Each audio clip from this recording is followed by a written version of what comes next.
Hello दोस्तों। आज हम बात करेंगे एक ऐसे युग की जिसने भारत की सभ्यता, संस्कृति और परंपराओं की नींव रखी, वैदिक पीरियड। ये समय हमारे इतिहास का बहुत ही इंपॉर्टेंट हिस्सा है। आइए इसे डिटेल में समझते हैं, एक कहानी जैसी स्टाइल में। इंट्रोडक्शन।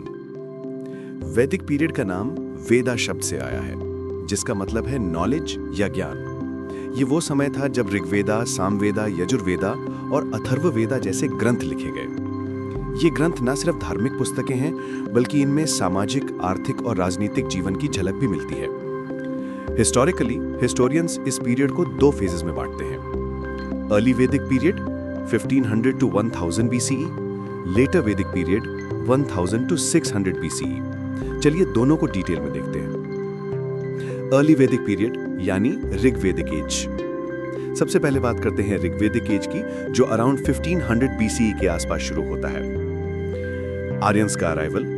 माना जाता है कि आर्यन सेंट्रल एशिया से भारत आए। ये लोग पंजाब और सप्त सिंधु यानी इंडस और उसकी 6 ट्रिब्यूटरीज के रीजन में बस गए। इसी वजह से अर्ली वैदिक पीरियड को सप्त सिंधु कल्चर भी कहते हैं। सोसाइटी।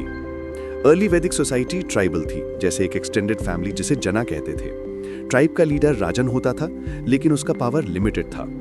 डिसीजन लेने के लिए सबसे बड़ा रोल असेंबलीज का होता था, सभा और समिति।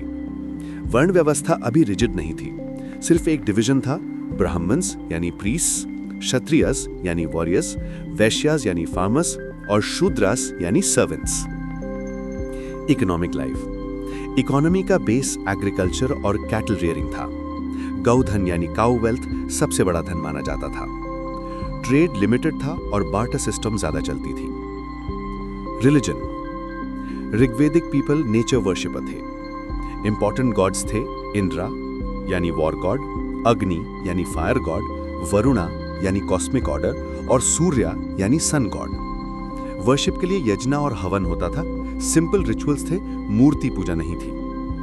Position of women. विमेन की पोजीशन काफी अच्छी थी। वो एजुकेशन पाती थी, वैदिक मंत्रास चैंट करती थी और असेंबलीज में भी पार्ट लेती थी।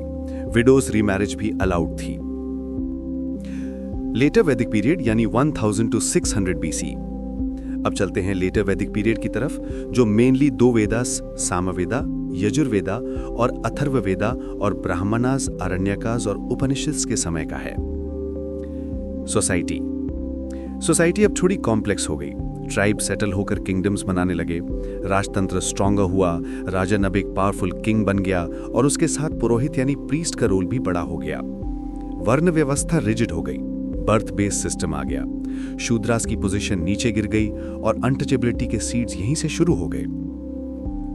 Economic life. एग्रीकल्चर काफी एक्सपैंड हुआ। राइस यानी धान्य प्रोडक्शन स्टार्ट हुआ, specially in eastern India.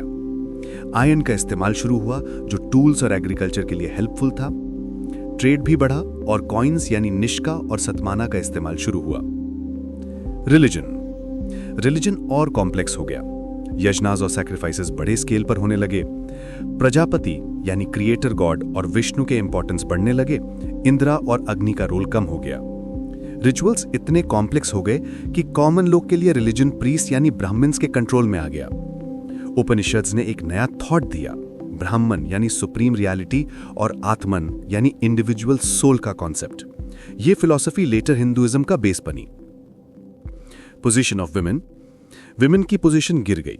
Education और असेंबलीज में उनका रोल कम हो गया। चाइल्ड मैरिज और सती जैसी प्रैक्टिसेस के सीड्स यहीं से नजर आने लगे। लिटरेचर। ऋग्वेदा सबसे पुराना, hymns dedicated to gods. Samaveda mainly music और चैंटिंग के लिए।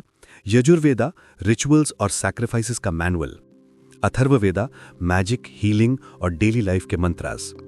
Brahmanas ritualistic text. Aranyakas forest books, meditation oriented. Upanishads philosophical text. Political life. Early Vedic राजा एक ट्राइबल लीडर था, असेंबली ज्यादा इंपॉर्टेंट थे। लेटर वैदिक राजा के पास एब्सोल्यूट पावर आ गई, उसका डिवाइन राइट एस्टैब्लिश हुआ और टैक्सेशन यानी बलि और शुल्क सिस्टम स्ट्रॉन्गर हुआ। Key features of Vedic civilisation. Start with pastoral life, and with agrarian economy. Tribal society to rigid varna system. Simple nature worship to complex rituals and sacrifices. Women's equal position to decline in women's status. From Rigveda hymns to philosophical Upanishads. Legacy.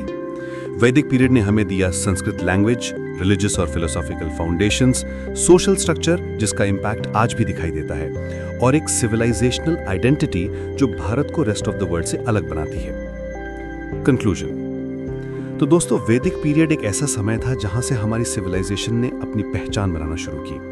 ये एक transition था from tribal society to organise kingdoms, from simple rituals to philosophical depth, और from oral tradition to written texts.